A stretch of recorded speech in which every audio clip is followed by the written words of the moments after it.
Now to heroism caught on tape. The heroes, servicemen putting their lives on the line to protect others. This time, they're doing it stateside as they go about their daily lives. And Ron has been covering this story. That's right, Bianna. It appears that their military training and nerves of steel came in handy in two separate incidents in just the past week. Two former service members stepped in and confronted armed criminals who were in the act of pulling off a robbery.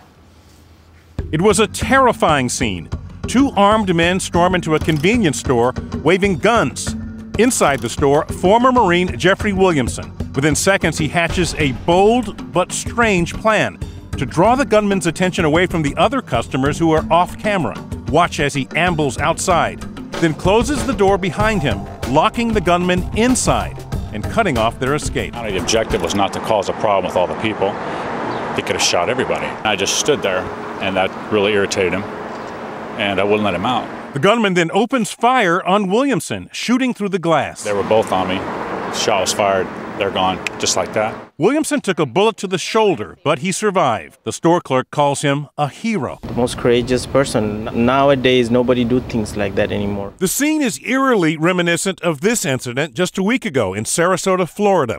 A gunman enters a bank allegedly to rob it, then points his gun at two small children.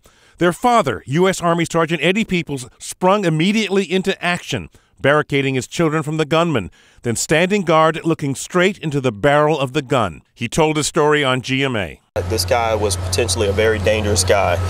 He was cold, he was calculating. As the gunman flees, Peoples races behind him, cuts off the getaway car, and detains the man until authorities arrive on the scene. This isn't something that we encourage every citizen to do, is that if you have capabilities like this gentleman does, he knew exactly what he was doing, and he was in control.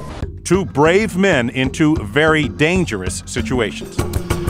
And Williamson, the ex-Marine in Houston, said that later that he would do it again. Those people's lives are at stake, he said. The two suspects in that case, they are still at large. They were described as teenagers, both 15 years of age.